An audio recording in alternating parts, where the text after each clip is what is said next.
शब्दों का ये उत्सव है, स्याही का ये संसार, जहाँ हर किताब एक यात्रा है और हर पाठक एक विचार। जब सब कुछ टूटता हुआ लगता है, तब भी मनुष्य के भीतर उम्मीद की एक लौ जलती रहती है और वही उसे जिंदा रखती है। उम्मीद, मनुष्य जिंदा है, हमें यह याद दिलाती है कि सबसे कठिन समय में भी मनुष्य का सबसे बड़ा सहारा उम्मीद ही होती है।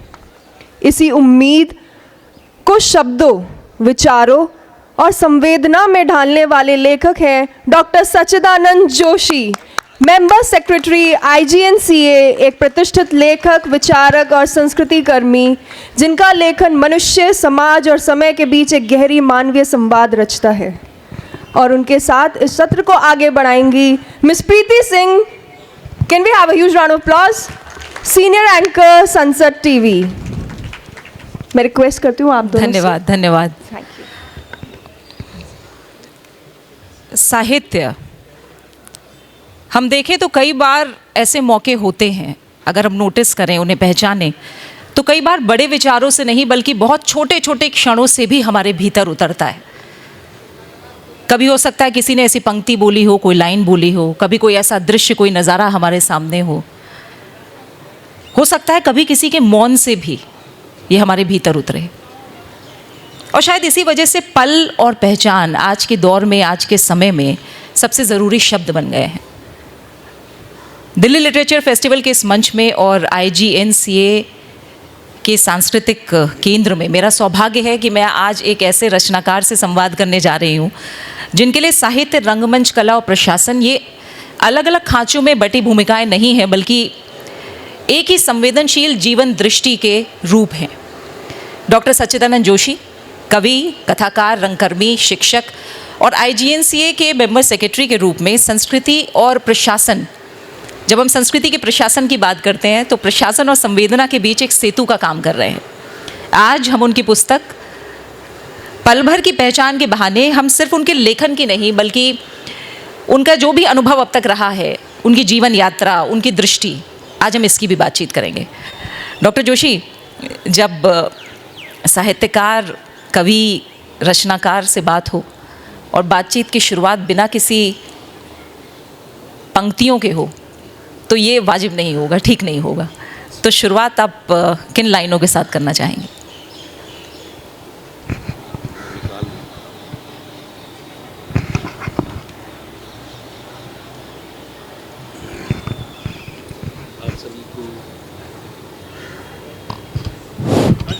आप सभी को बहुत बहुत नमस्कार और बहुत धन्यवाद।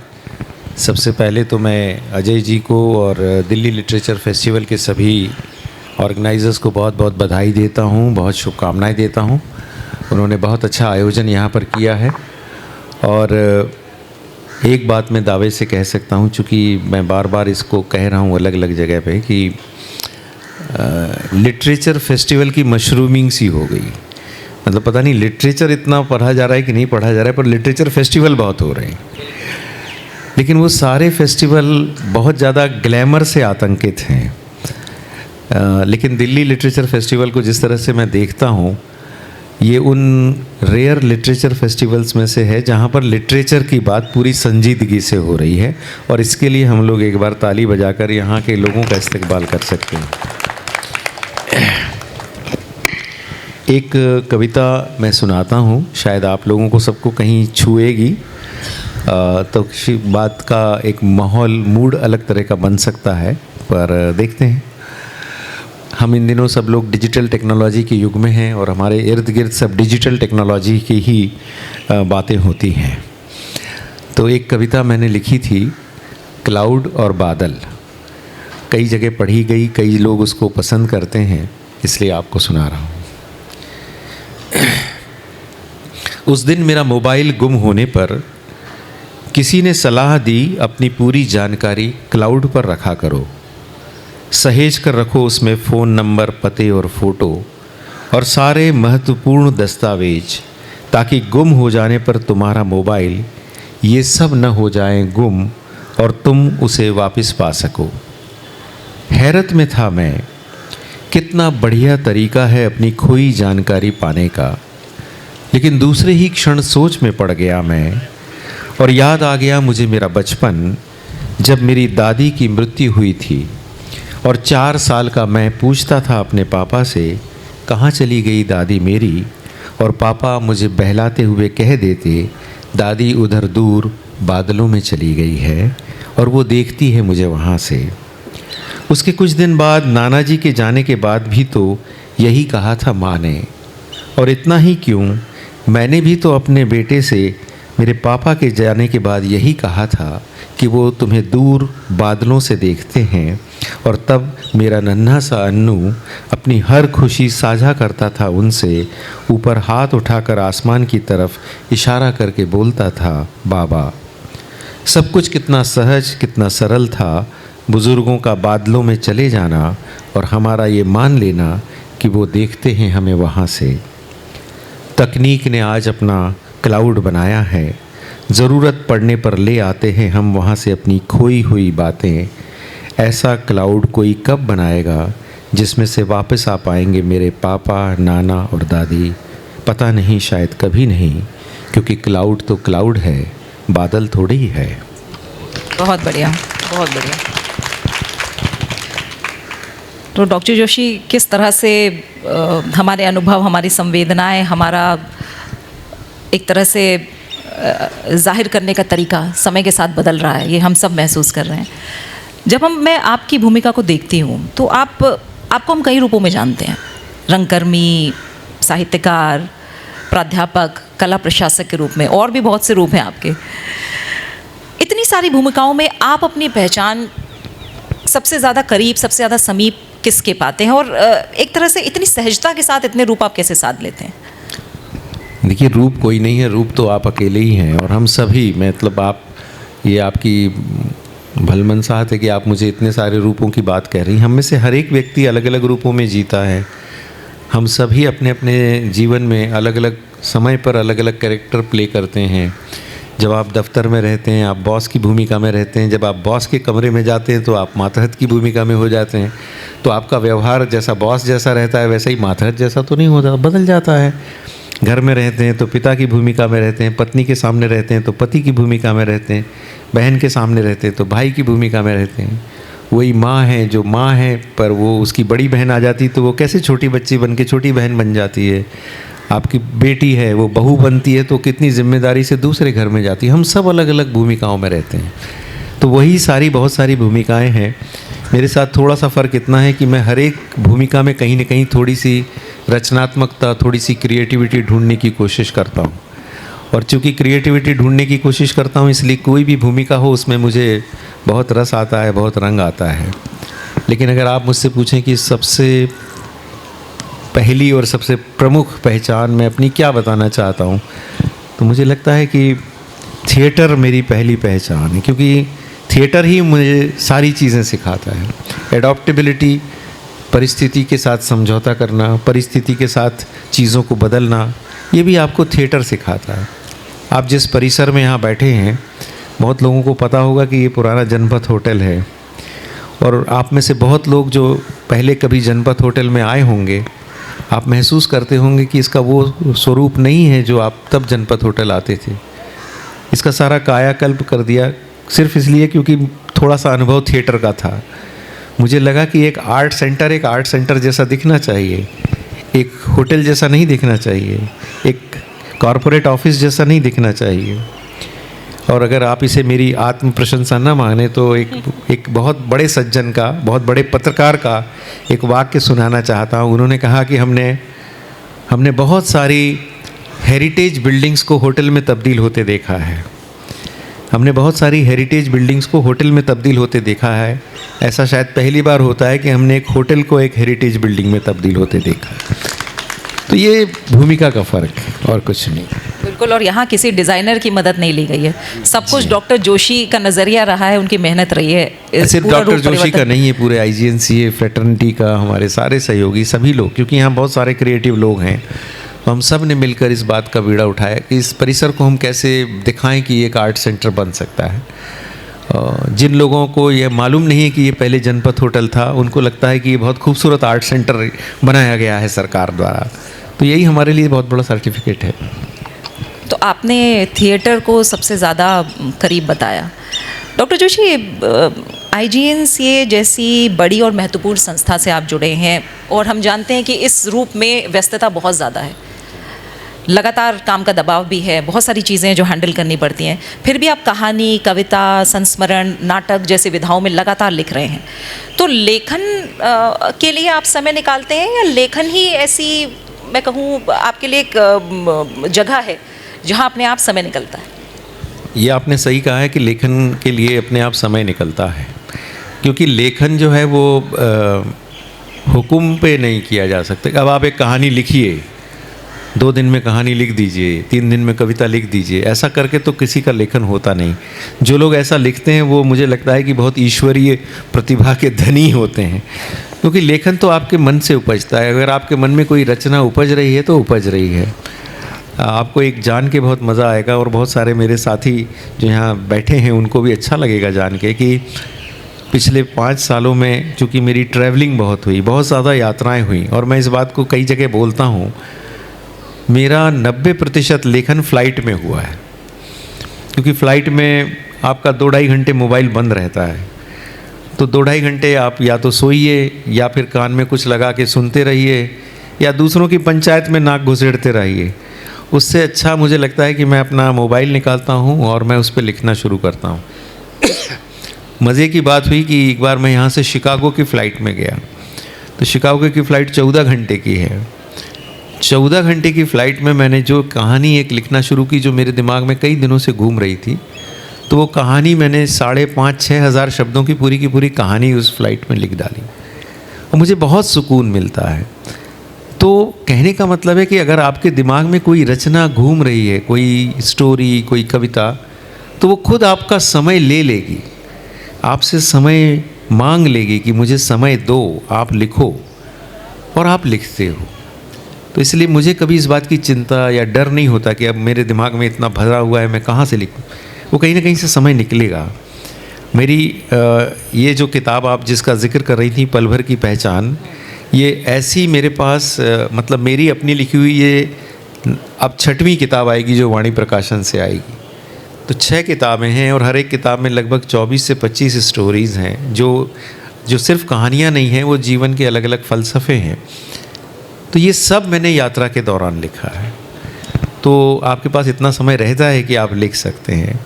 तो प्रशासनिक, लेकिन कई लोगों को लगता है कि शायद ये नौकरी से जी चुरा के लिखते हैं, ऐसा कभी नहीं किया, इतना ज़रूर मैं कह सकता हूँ। बिल्कुल। तो डॉक्टर जोशी, आप बता रहे हैं कि समय मिला फ़्लाइट में और आपने बहुत कुछ लिखा, तो क्या कभी ऐसा पल आया जब आपको लगा हो कि प्रशासनिक दायित्व जो हैं वो आपकी स्वतंत्रता को कहीं ना कहीं सीमित कर रहे हैं? क्या ऐसा कभी लगा, या फिर इन जिम्मेदारियों ने आपको कहीं ना कहीं सीमित किया है, या फिर एक तरह से हर चीज़ को समझने की, उसकी गहराई में उतरने में मदद ज़्यादा की है? देखिए, ऐसा है कि जब आप किसी दायित्व पे होते हैं, कोई नौकरी कर रहे होते हैं, तो उसकी जिम्मेदारियां होती हैं। कोई भी चीज़ अकेली नहीं आती। अगर आप यहाँ नौकरी कर रहे हैं एक बहुत बड़े संस्थान में, भारत सरकार के संस्कृति मंत्रालय की ये इंस्टीट्यूशन है, कुछ जिम्मेदारियाँ आपके पास हैं। तो जब जिम्मेदारियाँ आपके पास हैं तो उसके साथ कुछ मर्यादाएं भी हैं। वो उस पद की मर्यादाएं हैं, वो उस पद के साथ आती है। ये एक पैकेज है। ऐसा नहीं हो सकता कि हम जिम्मेदारियाँ या इसका आनंद तो इस नौकरी का लेकिन इसकी मर्यादाएं हम ना माने। तो इसलिए ये अंडरस्टैंडिंग हर व्यक्ति में होनी चाहिए कि अगर आपके पास कुछ जिम्मेदारियां हैं, कुछ लाभ हैं, तो उसके साथ कुछ मर्यादाएं भी हैं जिसका आपको पालन करना है।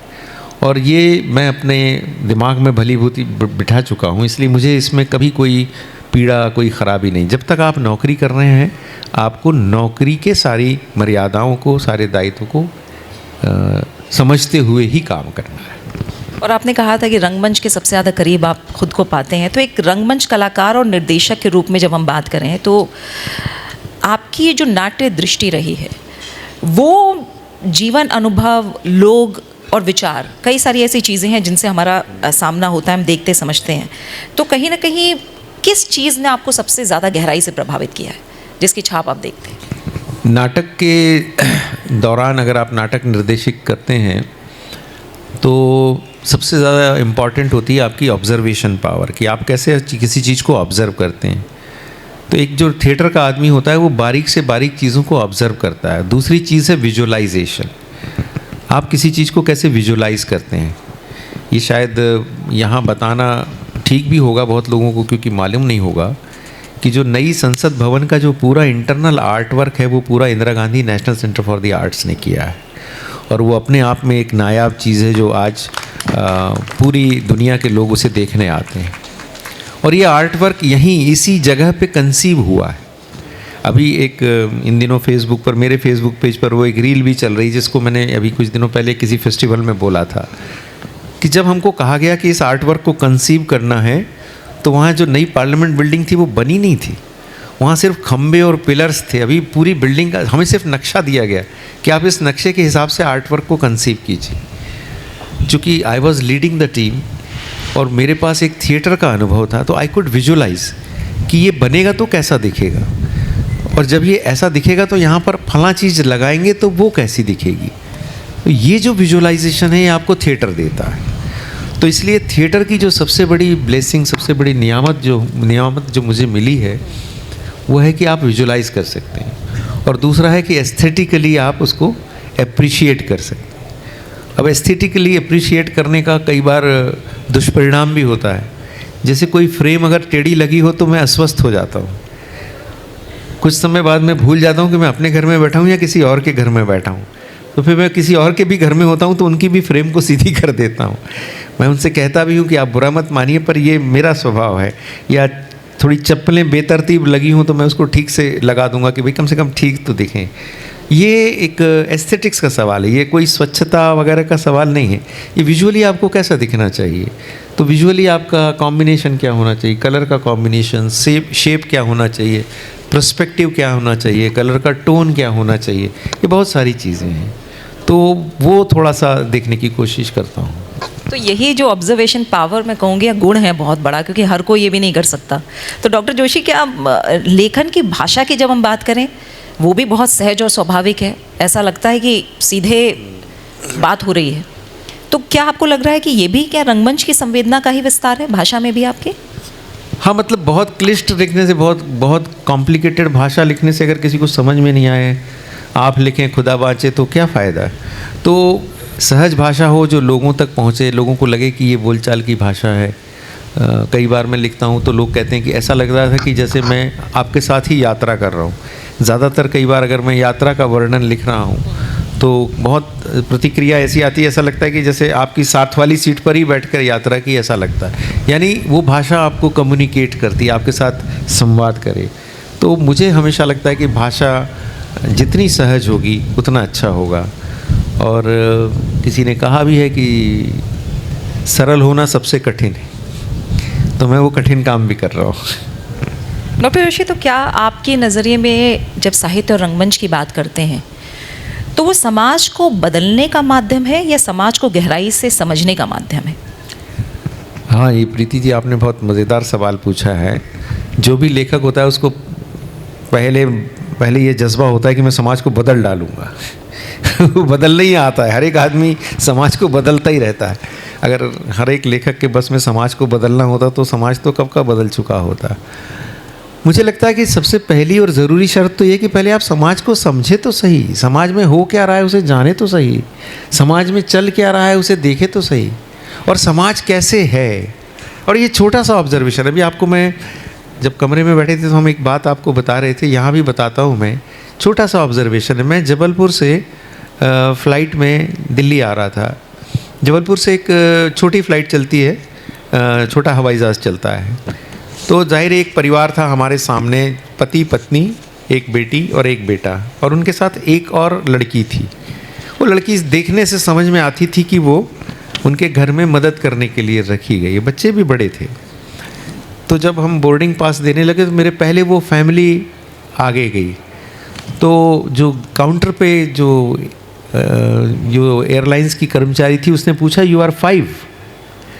तो उन्होंने कहा नो वी आर 4+1। ये जो 4+1 है, ये बात मेरे दिमाग में घुस गई। फिर हम और आगे बढ़े, साथ में ही हवाई जहाज में बोर्डिंग कर रहे थे। तो बेटा जो था छोटा, मतलब होगा 8-10 साल का, तो उसने, बेटे ने पापा से कहा कि पापा देखो ATR है, ये छोटा हवाई जहाज ATR है। तो वो जो लड़की थी जो +1 थी उसने कहा कि भैया ये ATR नहीं है, ये बम्बार्डियर है। तो पिता थे, उसने पूछा कि तुझे कैसे मालूम? बोले क्योंकि ATR में दरवाज़ा पीछे होता है, बम्बार्डियर में आगे होता है। वो जो घर की मालकिन थी, रादर देन अप्रिशिएटिंग हर, उसने कहा देखो काम में ध्यान रहता नहीं है, दिन भर ये फालतू की बातें सीखती रहती है। ये कहीं ना कहीं मेरे दिमाग में घर कर गया और उस पर से मैंने एक कहानी लिखी, उसका शीर्षक ही 4+1 लिखा। ये जो ऑब्जर्वेशन, जो मैं कह रहा हूँ ना कि लेखक समाज को जाने तो सही। हमारे पास हमारे घर में ये +1 हर एक घर में है। मैंने ये घटना बहुत सारे कॉलेज स्टूडेंट्स के बीच में एक कॉलेज में सुनाई और मैंने कहा ये जो +1 है इनके तरफ हमारा ध्यान नहीं जाता।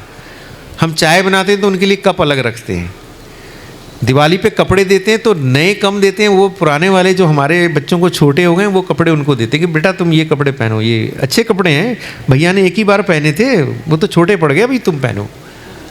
या मिठाई भी होगी तो अब कोई खा नहीं रहा है, अभी तू ले जा भाई मिठाई ले जा। ये सबके घर में होता है, मेरे भी घर में होता है। पर ये जो +1 है इसके बाहर कभी हम आएंगे क्या? ये 4+1 5 कब होंगे? तो मुझे बहुत खुशी हुई उस दिन कॉलेज में एक लड़की तड़ से खड़ी हुई और बोली कि सर अभी मम्मी मेरे घर में जो काम करती है उसको मेरे कपड़े उतार के देती है, इस बार मैं आपके सामने ये प्रण कर रही हूँ कि इस बार दिवाली पे मैं उसको नए कपड़े खरीद के अपनी पॉकेट मनी से दूँगा। एक बेटे ने कहा कि मैं आज ही जाके मेरे जो किचन में जो अलग से कप रखा है वो तोड़ दूंगा, जिस कप में मुझे मम्मी दूध देती है उसी कप में उसको। ये समाज का बदलाव, इस समाज को देखने की ज़रूरत है। लेखक का कर्तव्य क्या है कि कम से कम समाज की जो चीज़ें हैं वो आपके सामने थोड़ी सी खोल के तो रख दे। बदलना तो बाद में है, जो बदलना है बदल लेंगे, पर समाज कैसा है उसको तो हम एक बार देख लें, इतना ही कोशिश करता हूँ। अब आपके जीवन पर छाप की अगर बात करें डॉक्टर जोशी, आपकी माँ पद्मश्री से सम्मानित लेखिका श्रीमती मालती जोशी हिंदी साहित्य की एक सशक्त और संवेदनशील आवाज़ रही हैं। आपके लेखन और सोच में उनके प्रभाव को आप कैसे देखते हैं, महसूस करते हैं? एक सचेत प्रेरणा के रूप में आप मानते हैं या फिर कहीं ना कहीं जीवन में धीरे धीरे उतरती हुई विरासत के रूप में आप इसे महसूस करते हैं? देखिए, जब मैंने लिखना शुरू किया था और मेरी माँ तब भी काफ़ी प्रसिद्ध लेखिका थी, तो मुझे याद आता है पहली कविता मैंने 12 या 13 साल की उम्र में लिखी थी और वो कविता थोड़ी सी भारी थी, मतलब वो खून, सड़क पे खून और लाश, इस तरह का कुछ तो भी लिख दिया था। कविता अच्छी थी पर माँ को लगा कि मैंने किसी और की चुरा के लिख दी है, तो माँ ने कहा बेटा अपना लिखा करो, दूसरे का मत लिखा करो। तो मैंने कहा नहीं मैंने ही लिखी है। उसके बाद थोड़े और बड़े हुए तो हम कुछ लिखते थे तो संपादक लौटा देते थे कि कुछ अपना लिखो। मैंने कहा मैं अपना ही लिखा है, किसी और का लिखा नहीं। लेकिन इस तरह से मांझने लगे तो फिर हुआ ये कि भाषा का, अच्छी चीज़ें पढ़ने का, अच्छी चीज़ें देखने का, ये सारे संस्कार हमारी माँ ने हमारे अंदर विकसित किए। तो उसका फ़र्क ये पड़ा कि जब अपन ने लिखा या जब अब हमने लिखना शुरू किया तो उसी तरह की भाषा, उसी तरह की शैली, वही ऑब्जर्वेशन। मेरी माँ की सारी कहानियाँ बहुत दूर की नहीं, अपने इर्द गिर्द की, परिवार की, पास आस पड़ोस की, समाज की होती हैं। मैं भी कोशिश करता हूँ कि जो कहानी के बीज हों वो वैसे ही उठाए जाएं, और लेकिन उनकी नकल करने की कोशिश नहीं करके अलग कुछ लिखने की कोशिश करता हूँ। लेकिन एक दिन एक बहुत बड़े साहित्यकार थे, उन्होंने एक बहुत अच्छी बात कही। बोले मैं फला मैगज़ीन में ये कहानी पढ़ रहा था और पढ़ते पढ़ते मुझे लगा ये कहानी तो मालती जोशी जी जैसी है, लेकिन नाम देखा तो सच्चिदानंद जोशी, तो आप उनके कौन लगते हैं? तो मेरे लिए शायद ये सबसे बड़ा सर्टिफिकेट था कि कम से कम मेरी कहानी में उनकी छाप दिखती है। और कोशिश करता हूँ कि जितना सहज वो लिखती थी उतना ही सहज लिख सकूँ। तो आपको कॉपी करने के लिए मना किया था माँ ने, लेकिन जब हम आपकी रचनाओं को देखते हैं डॉक्टर जोशी, तो स्त्री का पात्र बहुत गरिमामयी और मानवीय संवेदना के साथ सामने आता है। तो क्या ये दृष्टि भी पारिवारिक संस्कारों की ही देन है या माँ की जो लेखकीय दृष्टि है उससे आकार लिया इसने? दोनों है। मैं कहता हूँ कि परिवार के संस्कार भी हैं और माँ की लेखन की दृष्टि भी है। और ये बहुत मज़ेदार है क्योंकि जो बहुत लोग बैठे हैं यहाँ पर वो इस बात को शायद गौर करेंगे। हमारे घर में हम दोनों भाई हैं, हम दोनों भाई थे, और हम चूँकि पिताजी इंजीनियर थे तो हम बहुत छोटे छोटे गांव में रहे, जौरा में रहे, छतरपुर में रहे, जहाँ सारी अपब्रिंगिंग जो है वो घर में ही, घर के संस्कारों से होती थी। तो मेरी माँ हमेशा इस बात के लिए सचेत रहती थी और एक ही बात मुझसे कहती थी कि आप लोगों को अपना कैरेक्टर ऐसा रखना है कि आपकी कंपनी में कोई भी महिला अपने आप को अनकंफर्टेबल महसूस ना कर सके, क्योंकि अगर ऐसा होता है तो वो तुम्हारे लिए डिस्क्रेडिट नहीं है, एज ए मदर वो मेरे लिए डिस्क्रेडिट है। आज अगर आपका बच्चा गली मोहल्ले चौराहे पर जाके किसी लड़की को छेड़ता है तो किसी और को नहीं, पहला थप्पड़ उसको उसकी माँ ने मारना चाहिए। ये क्या संस्कार है? मेरे बच्चे के मन में, उसकी आँखों में हम क्या देखना चाहते हैं? वहशियत देखना चाहते हैं या इंसानियत देखना चाहते हैं या सकारात्मक भाव देखना चाहते हैं? ये घर से आते हैं, ये संस्कार से आते हैं। तो वो संस्कारों की थाती हमारी माँ ने हमें बहुत अच्छी तरह दी और हम इस बारे में खुशकिस्मत हैं, और इसीलिए वही संस्कारों की थाती हम आगे लेकर जाना चाहते हैं। संयोग से मेरे भी 2 ही बेटे हैं और आज वही बात मेरी पत्नी भी मेरे बच्चों को कहती है। तो मुझे अच्छा लगता है कि ये संस्कार फ्लो करते हैं, एक के बाद एक संस्कार फ्लो करते हैं। और जाहिर है कि जो लेखन है, फिर अगर आप अपने मन से किसी महिला को असम्मानित होता नहीं देख सकते तो वो मेरे लेखन में कैसे आ सकता है? वो मेरे लेखन में भी नहीं आता। इसलिए मेरी भी कहानियों में हमेशा जो फीमेल कैरेक्टर है, जो नारी पात्र है, वो बहुत सम्मानित है। हमने कोशिश की है कि कहीं हमारे लेखन में, हमारे समाज में जो नारी की इज्जत है वो कम नहीं होनी चाहिए, बढ़े तो बहुत ही अच्छा है। और अगर पल भर की पहचान की बात करें डॉक्टर जोशी, तो व्यक्ति की जो आंतरिक पहचान है और सामाजिक मुखौटा, हम जानते हैं ये सभी के साथ है, इसके बीच का द्वंद्व बहुत गहराई से दिखाई देता है इसमें। तो आज के समय में जब हर व्यक्ति कई पहचानों के साथ जी रहा है कहीं ना कहीं, आप पहचान को कैसे देखते हैं और परिभाषित करते हैं? मुझे हमेशा लगता है कि खुले दिल से मिलिए, खुले दिल से मिलिए और खुले दिल से बात करिए तो सारे मुखौटे उतर जाते हैं और आत्मा का संबंध बनता है। और आत्मा का संबंध ही सबसे बड़ा होता है। और आत्मा का संबंध वो नहीं जो नाते रिश्तेदार तो हमें हमारे माता पिता ने दिए ही हैं, विरासत में मिले हैं, या पास पड़ोसी आपके प्रारब्ध से मिले हैं, पर इसके अलावा भी जीवन में बहुत सारे लोग होते हैं जो आपके लिए बहुत ईश्वर की सौगात की तरह आते हैं। आपको एक छोटा सा किस्सा सुनाता हूँ। चेन्नई पांडिचेरी जाना था तो पहली बार हम लोग गए तो हमें एक जो हमारे ऑफिस ने ड्राइवर करके दिए वो तमिल बोलते थे और वो हिंदी भी नहीं जानते थे और अंग्रेज़ी भी नहीं जानते थे। तो अगली बार मैंने हमारे सहयोगी से कहा कि भाई कोई ऐसे ड्राइवर तो दीजिए जो कम से कम अंग्रेज़ी जाने, हिंदी जाने, कुछ तो जाने। अगली बार जब हम गए तो अचानक दिल्ली से जब बैठ रहे थे तो मुझे कॉल आया बहुत अच्छी अंग्रेज़ी में कि sir I will be waiting for you at the airport. मुझे लगा कि जिस कॉलेज के फंक्शन में मैं जा रहा हूँ वहाँ के कोई असिस्टेंट प्रोफेसर फ़ोन कर रहे हैं। जैसे ही हम चेन्नई में लैंड किए तो उन्होंने फिर मैसेज किया कि sir I am waiting outside.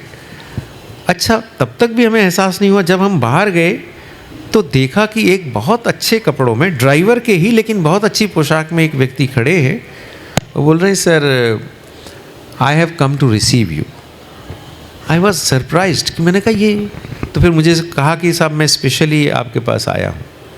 दिन भर जब हम पांडिचेरी घूम रहे थे तो हमारी श्रीमती जी ने उससे बात की। बातचीत में ये मालूम पड़ा कि वो शख्स प्रोफेशनल ड्राइवर नहीं है, वो शख्स प्रोफेशनल कैमरा पर्सन हैं, फोटोग्राफ़र हैं।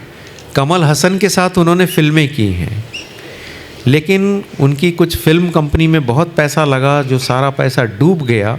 उसके बाद उन्हें मजबूरी में ड्राइवरी करना पड़ रही। तो चूँकि बातचीत हुई तो हमारी श्रीमती जी के साथ उनकी थोड़ी सी घनिष्ठता हुई। वो अम्मा अम्मा बोल के उन्होंने बात करना शुरू कर दिया। लौटते समय वो हमारी श्रीमती जी को लेकर अपने घर भी गए चेन्नई में, अपनी बेटियों से मिलवाया। ये मैं बात कर रहा हूँ 2017 की। आज हम 2026 में हैं। तब से मेरा कोई भी ट्रिप चेन्नई का ऐसा नहीं हुआ जब वो सज्जन मुझे लेने ना आए हों। ऐसा भी नहीं कि इस दौरान उसकी परिस्थिति में बहुत इजाफा हो गया है, उसकी परिस्थिति लगातार बिगड़ गई। अभी वो टैक्सी चलाने की बजाय वो बस चलाते हैं जो रात में चेन्नई से कोची जाती है, और वो बस इसलिए चलाते हैं क्योंकि उसमें ज़्यादा पैसा मिलता है। लेकिन जो हमारे प्रति उसकी आस्था का भाव है और हमारा उसके प्रति जो आस्था का भाव है वो तनिक भी कम नहीं हुआ। आज अगर चेन्नई हम गए और उनको मालूम पड़ गया कि हमने उनको फ़ोन नहीं किया तो वो दुखी हो जाते हैं, बहुत गुस्से से मुझे फ़ोन करते हैं। और उसकी पराकाष्ठा तब हुई जब हमको एक बार कोयम्बटूर जहाँ तंजावुर जाना था, तो हमें मालूम था कि हम चेन्नई में रुक नहीं सकते, तो उन्होंने रात को 9:30 बजे अपनी बेटी और दोनों बच्चों को लेकर एयरपोर्ट के बाहर कॉर्नर में खड़े थे, सिर्फ इसलिए कि वो हमसे मिले। अब आपको ऐसे संबंध द्रवित नहीं करते, आपका दिल नहीं भराता, आपको नहीं लगता कि क्या मेरा इससे नाता है, तो ये संबंध तो हमने यहीं से जोड़ लिया ना। तो हमारे इर्द गिर्द ऐसे कई सारे संबंध हैं जो आपके लिए बाहें फैला के खड़े होते। हम सिर्फ उनको क्यों नहीं एम्ब्रेस करते? क्योंकि हम अपने ही बैगेज से इतने परेशान रहते हैं। अगर आपके पास पानी का गिलास भरा हुआ है तो उसमें और कौन पानी डालेगा? तो सबसे पहले अपने आप को थोड़ा खाली करें, तो दुनिया में बहुत सारी अच्छी चीज़ें हैं जो आपको एम्ब्रेस करने के लिए तैयार हैं।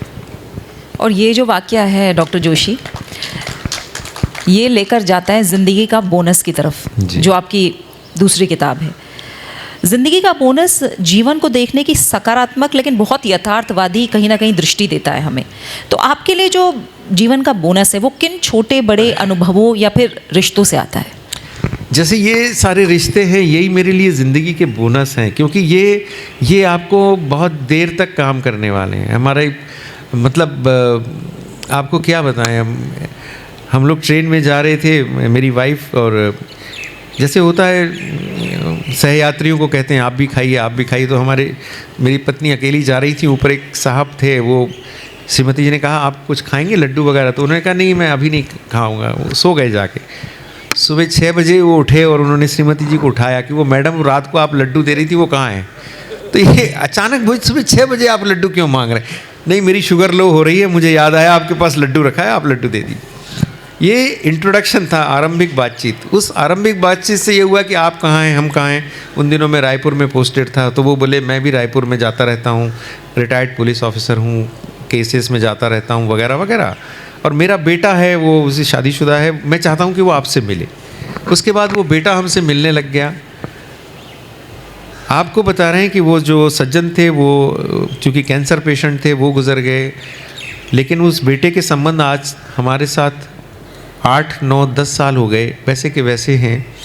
इंदौर में वो रहते थे, इंदौर में मेरे बड़े बेटे की शादी हुई, पूरी शादी के मैनेजमेंट का जिम्मा उसने लिया। सब पूछते थे कि ये तुम्हारा नया भाई कहाँ से पैदा हो गया, अभी तक तो था नहीं, अचानक ये कहाँ से पैदा हो गया? मुझे भी बताते, मैं बड़ी शर्म आती कि अचानक कहाँ से पैदा हो गया। पर ये ज़िंदगी का रिश्ता है। आज जैसे मैंने चेन्नई की घटना बताई, आज मैं अगर इंदौर जाऊँ और उसको न बताऊँ, जबकि मेरा इंदौर में पूरा परिवार है, उसको न बताऊं तो वो कैसे भी करके कहीं भी होगा आपसे मिलने आएगा ही, और अधिकारपूर्वक कहेगा कि आपने मुझे क्यों नहीं बताया, मैं पूरे समय आपके साथ रहूँ। यही ज़िंदगी का बोनस है। और ज़िंदगी के बोनस की जो कहानी का भी शीर्षक यही था कि एक सज्जन थे, उनको अवार्ड मिल गया, राष्ट्रपति पुरस्कार मिल गया, इंजीनियरिंग कॉलेज में प्रिंसिपल हो गए, सब हो गए। जब सब मिल गया तो उन्होंने कहा कि मुझे समाज ने इतना दिया है, मैंने समाज को क्या दिया है? तो उन्होंने सिर्फ एक ही बात मुझे कही, जो वाक्य मुझे लगा कि अब after 75 years of age, this is a bonus of my life. जो मुझे ज़िंदगी मिली है वो एक बोनस है। So now I am spending that bonus into the society. गरीबों के लिए काम करते हैं, बच्चों के लिए शिक्षा करते हैं, वृद्धों के लिए सहारा करते हैं, कुछ भी करते हैं, पर समाज के लिए कुछ देना चाहते हैं। तो यही एक बोनस है जो मुझे भी प्रेरणा देता है, और इसी हिसाब से हम लोग आगे काम करते हैं। और आपने ये भी कहा कि संग्रह का उद्देश्य जो है वो किसी को कटघरे में खड़ा करना नहीं है, बल्कि आत्मलोचन है, आत्म अवलोकन है, आत्ममंथन है। आज के समय में डॉक्टर जोशी, हम जानते हैं सबसे कठिन काम है आत्म अवलोकन करना जी। तो आपको क्या लगता है कि ये कितना ज़रूरी रचनात्मक साहस बन गया है आत्म अवलोकन? आत्मलोकन जो है वो सबसे कठिन एक्सरसाइज है, पर सबको करना चाहिए। नहीं करते तो बड़ी मुश्किल में रहते हैं। शायद ख़त्म ही हो रहा होगा, एक समय हो गया होगा। नहीं, आपकी बातों में समय पता नहीं लग पा रहा है। मुझे भी नहीं मालूम। बात पूरी करें इससे पहले कि आयोजक हमें भगाएं, हमें चले जाना चाहिए इज्जत से। या दर्शक हमें कहें कि अब चले जाओ भाई, कितनी देर हो गया, जी बोर अभी कर समय रहे। है। मैं आपको एक कविता सुना देता हूँ और उसके साथ शायद मेरी बात भी ख़त्म हो जाएगी। कल मैंने वहाँ NSD में भी सुनाई थी और आज भी मैं सुना देता हूँ। तो बस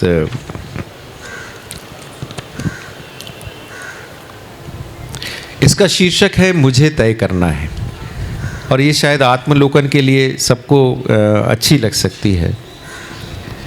ऐसा बहुत कुछ है जीवन में, ऐसा बहुत कुछ है जीवन में जो मैंने नहीं किया, लेकिन ऐसा भी कुछ है जो सिर्फ मैंने किया है। नहीं किए का दुख मनाना है या किए की खुशी मनाना है, मुझे तय करना है। जीवन में बहुत कुछ है जो मैंने नहीं पाया, लेकिन ऐसा भी कुछ है जो सिर्फ मैंने पाया है। नहीं पाए के बारे में सोचते रहना है या पाए को लेकर आगे बढ़ना है, मुझे तय करना है। जीवन में ऐसी बहुत सी जगह हैं जहां मैं नहीं गया, लेकिन ऐसी भी कुछ जगह हैं जहां सिर्फ मैं जा पाया। नहीं गए की खोज में रहना है या गए के साथ जाते रहना है, मुझे तय करना है। जीवन में ऐसा बहुत कुछ है जो मुझे नहीं मिला, लेकिन ऐसा भी है जो सिर्फ मुझे ही मिला है।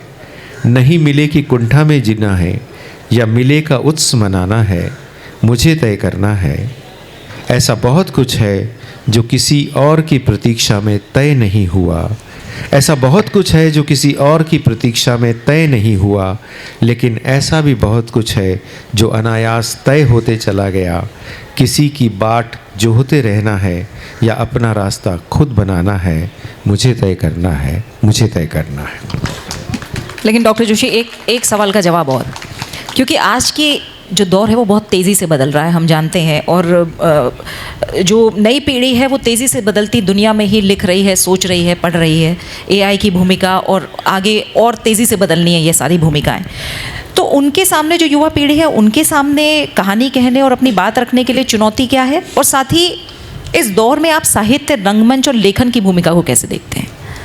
ये बहुत बड़ा सवाल है, लेकिन मैं इसको बहुत छोटे से मैं जवाब देता हूँ कि AI हमारे लिए एक टूल है और आर्टिफिशियल इंटेलिजेंस के ज़रिए बहुत सारी बातें सहज सुलभ हो सकती हैं, लेकिन AI एक ऐसी चीज़ भी है जो हमारी अपनी क्रिएटिविटी को मारती है।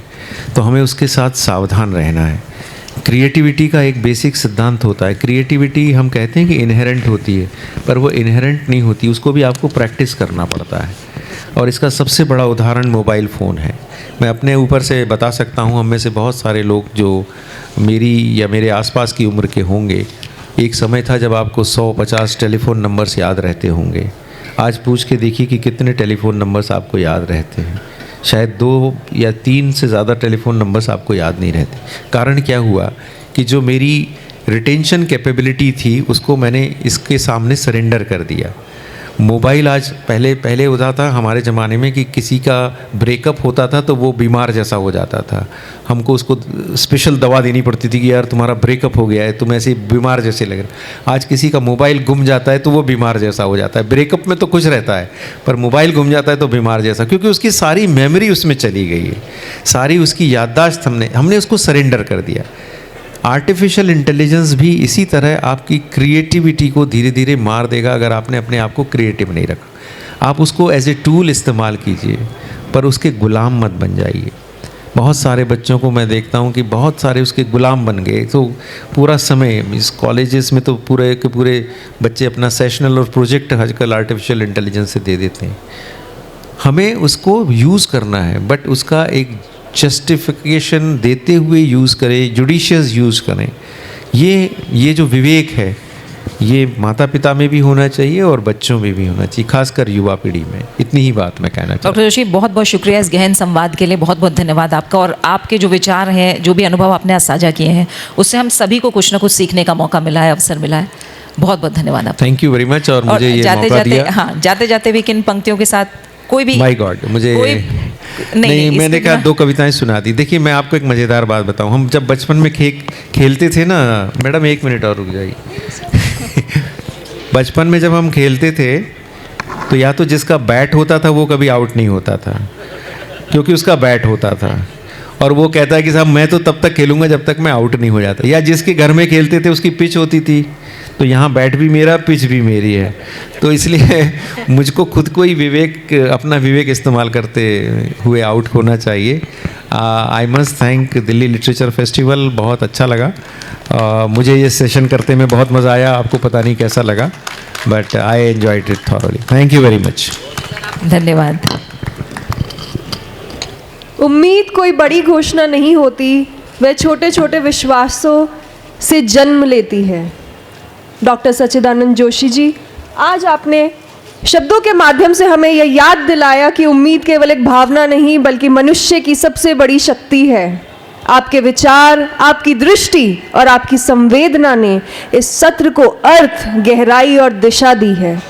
दिल्ली साहित्य महोत्सव की ओर से हम आपके प्रति हार्दिक आभार व्यक्त करते हैं और हम एक स्मृति चिन्ह के माध्यम से आपकी उपस्थिति, आपके शब्दों को और आपके योगदान के लिए धन्यवाद प्रकट करते हैं।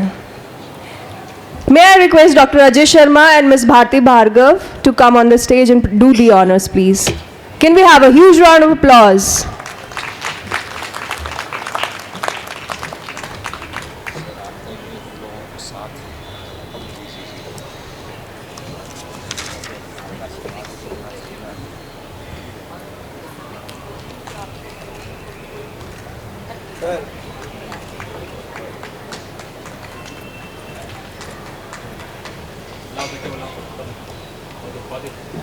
मैम जस्ट बिग राउंड आ गया।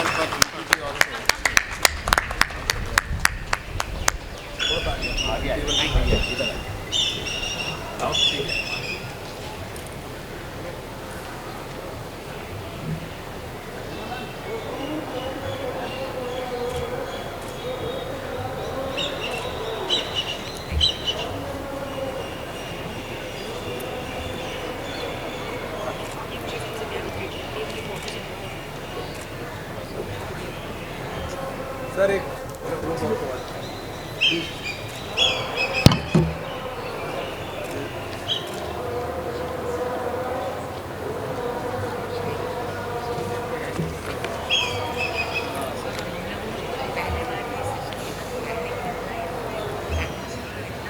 Thank you so much, and we wanted to express a deep gratitude to IGNCA for being the venue partner for the Delhi Literature Festival. Thank you so much, sir. Thank you. Thank you.